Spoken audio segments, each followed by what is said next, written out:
Il existe des soirées où le temps semble suspendre son vol, des instants gravés dans l'histoire d'une ville et d'un genre musical tout entier,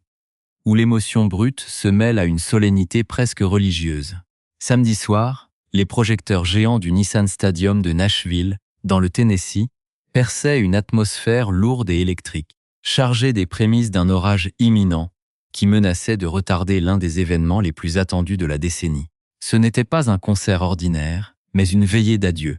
le point culminant d'un voyage musical de plusieurs générations, incarné par le légendaire Alan Jackson. Sous un ciel d'encre, des dizaines de milliers de spectateurs s'étaient rassemblés dans ce temple du football américain et de la musique country pour célébrer la tournée finale intitulée de manière si poignante « Last Call, One More for the Road ». L'excitation palpable se mêlait à une profonde nostalgie, car chacun dans la foule savait qu'il assistait au dernier pas de géant d'un monstre sacré, un homme qui a façonné l'identité sonore de l'Amérique profonde pendant plus de 30 ans. Avant même que la première note ne résonne, l'air était saturé d'histoires partagées, de souvenirs d'enfance rythmés par des mélodies intemporelles et d'une ferveur collective que seule la ville de Nashville s'est orchestrée lorsque l'un de ses fils les plus chéris décide de tirer sa révérence. Pour ne manquer aucun détail de cette fresque unique qui mêle gloire, secret, d'alcôve et rebondissements inattendus, nous vous invitons dès à présent à vous abonner à notre chaîne et à activer les notifications afin de suivre cette saga captivante jusqu'à son dénouement. Dans cette arène colossale, l'attente prolongée par des conditions météorologiques dantesques n'avait fait qu'amplifier la tension d'un public venu des 4 coins du pays. Pour rendre un ultime hommage, les rumeurs allaient bon train dans les travées du stade, évoquant la présence de figures emblématiques de l'industrie, prêtes à saluer le maître de la chanson country traditionnelle. Nashville, capitale incontestée de ce genre musical, s'apprêtait à vivre une nuit de célébration intense. Mais personne, parmi les fidèles d'Alan Jackson, ne pouvait imaginer le séisme émotionnel et les réactions contrastées qui allaient secouer l'enceinte lorsque les écrans géants s'allumeraient pour diffuser des messages de soutien. La musique country possède cette particularité unique d'établir un lien indéfectible et presque familial entre les artistes et leur communauté, un pacte de fidélité fondé sur l'authenticité et le respect des traditions. C'est dans ce contexte de dévotion absolue que l'apparition surprise d'une icône mondiale de la pop allait provoquer une onde de choc inattendue, révélant les fractures invisibles qui traversent parfois le monde du spectacle. Le public, chauffé à blanc par l'attente et l'ambiance crépusculaire de cette dernière révérence, était prêt à s'enflammer pour chaque hommage. Mais l'introduction d'une dimension médiatique ultra-contemporaine dans ce sanctuaire de la tradition allait bousculer toutes les attentes, créant un moment de télévision et de direct mémorable où les acclamations ferventes ont dû cohabiter avec des grondements de désapprobation d'une rare intensité. Alors que la tempête menaçante s'éloignait enfin de Nashville, laissant derrière elle une humidité dense et une ferveur renouvelée,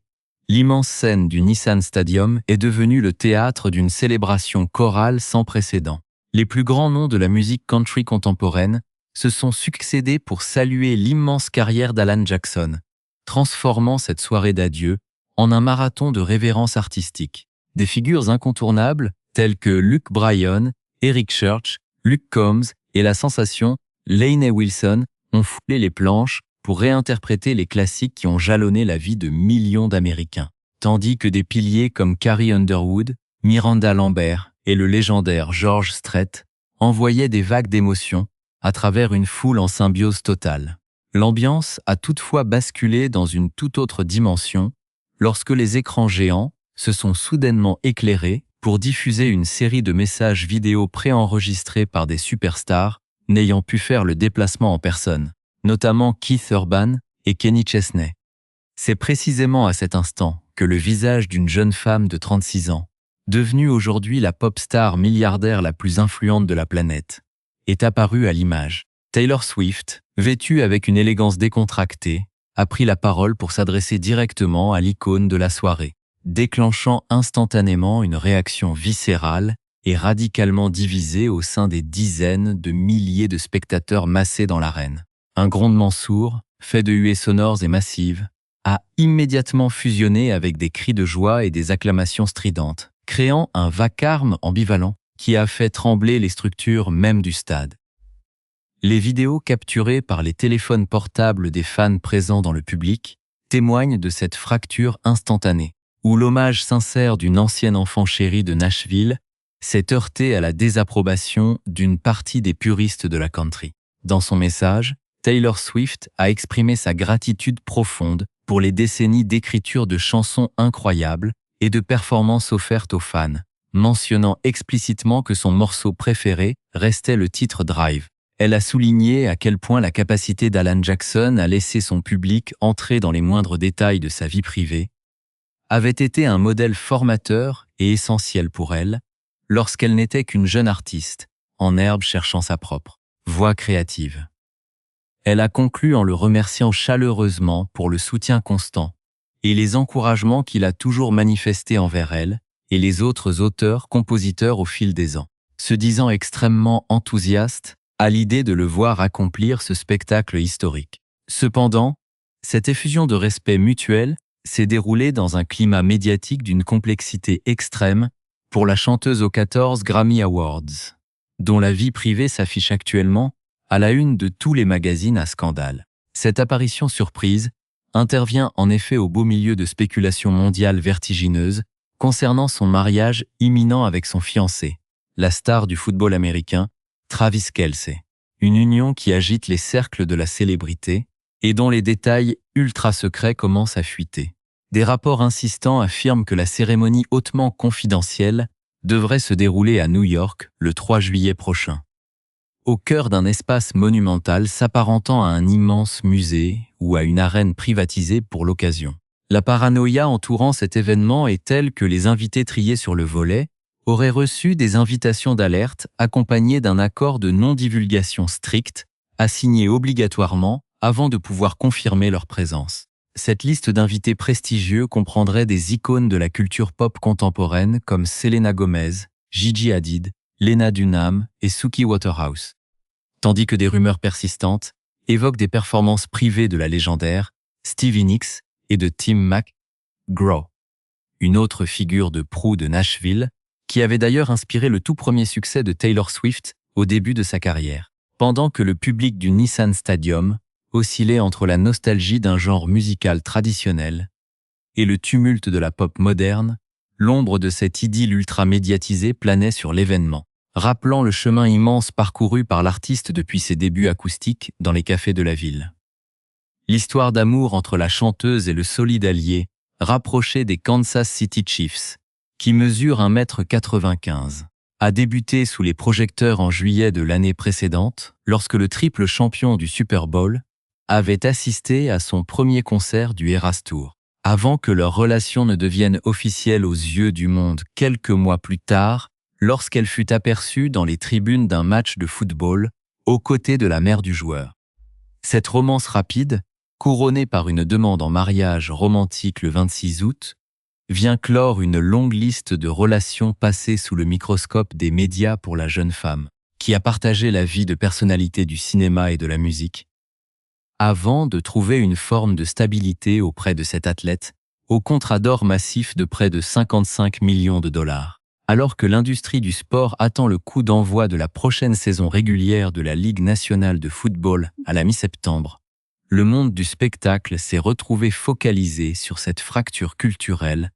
inattendue survenue à Nashville, où la célébration d'une légende en fin de carrière a croisé la trajectoire d'une pop star au sommet de sa gloire planétaire. Derrière le tumulte provoqué par cette apparition virtuelle et les débats passionnés sur la vie sentimentale des stars de la pop, se cache pourtant la véritable tragédie humaine de cette soirée, le cœur battant d'un drame qui donne à ses adieux une résonance infiniment plus profonde et douloureuse. À 67 ans, Alan Jackson ne quitte pas la scène par lassitude ou par simple choix de vie, mais parce que son propre corps le trahit lentement depuis maintenant plus de 15 années, l'obligeant à livrer un combat quotidien et discret contre un ennemi invisible mais implacable. Le double lauréat des Grammy Awards, qui a vendu plus de 75 millions de disques à travers le monde, et gravé son nom au panthéon de la musique américaine grâce à des chefs-d'œuvre absolus comme Chattahoochee, Livin' on Love ou le bouleversant Remember When, souffre de la maladie de Charcot-Marie-Tooth. Ce trouble neurologique d'origine héréditaire s'attaque sournoisement aux nerfs périphériques. Ceux-là même qui ont pour mission essentielle de transmettre les signaux vitaux entre le cerveau, la moelle épinière et le reste des membres inférieurs et supérieurs, détruisant progressivement la motricité fine et l'équilibre général de ceux qu'elle frappe. C'est en 2021, lors d'un entretien télévisé d'une sincérité désarmante, que le géant de la country avait choisi de briser le silence pour expliquer à ses millions de fidèles les raisons de ses difficultés visibles sur scène, confiant avec pudeur que la maladie l'affectait depuis déjà de très longues années et que ses effets devenaient de plus en plus évidents aux yeux de tous. Avec une vulnérabilité qui avait bouleversé l'Amérique, il avait confessé trébucher régulièrement pendant ses représentations, éprouvant désormais les pires difficultés du monde à maintenir son équilibre, même en se tenant immobile juste devant son microphone, une situation devenue physiquement et mentalement inconfortable pour un artiste habitué à dominer la scène de toute sa superbe. Ce triomphe romantique et nostalgique au Nissan Stadium représentait donc bien plus qu'un simple concert de fin de tournée, c'était le barreau d'honneur d'un artisan des mots et des mélodies simples, un homme qui a toujours refusé d'abandonner face à l'adversité et qui tenait à regarder son public droit dans les yeux une toute dernière fois avant de se retirer définitivement dans l'intimité de sa demeure. L'histoire d'Alan Jackson est intimement liée à celle de l'Amérique rurale, de ses joies simples, de ses peines quotidiennes et de ses valeurs de résilience. Des thèmes qu'il a magnifiés tout au long d'une carrière exemplaire, exempte de scandales et de faux-semblants. En voyant ce grand homme lutter contre la gravité pour offrir ses dernières notes de musique, la foule a mesuré l'immensité du vide qu'il laisserait derrière lui. Un gouffre que ni les records de streaming, ni les stratégies de communication des nouvelles icônes mondiales ne parviendront jamais tout à fait à combler. C'est cette authenticité brute, forgée dans le travail de l'écriture et le respect absolu des traditions musicales du Sud, qui explique la réaction épidermique d'une partie des spectateurs face au message de Taylor Swift, perçu par certains comme l'intrusion d'un monde ultra-médiatisé et superficiel, dans un moment de pure communion humaine et de recueillement artistique. Pourtant, au-delà des clivages et des sifflets éphémères qui se sont rapidement dissipés dans la nuit de Nashville, ce concert d'adieu aura prouvé que la musique demeure un fil conducteur intergénérationnel, capable de lier le passé et l'avenir, les légendes d'hier, qui s'éteignent doucement, et les idoles d'aujourd'hui, qui continuent de repousser les frontières de l'industrie du spectacle. Alors que les lumières du Nissan Stadium se sont éteintes et que les derniers accords de guitare se sont envolés dans l'écho de la ville, le public est reparti avec la certitude d'avoir assisté à la fin d'une époque mémorable, le moment précis où une légende vivante passe définitivement le flambeau à l'histoire pour entrer dans l'immortalité.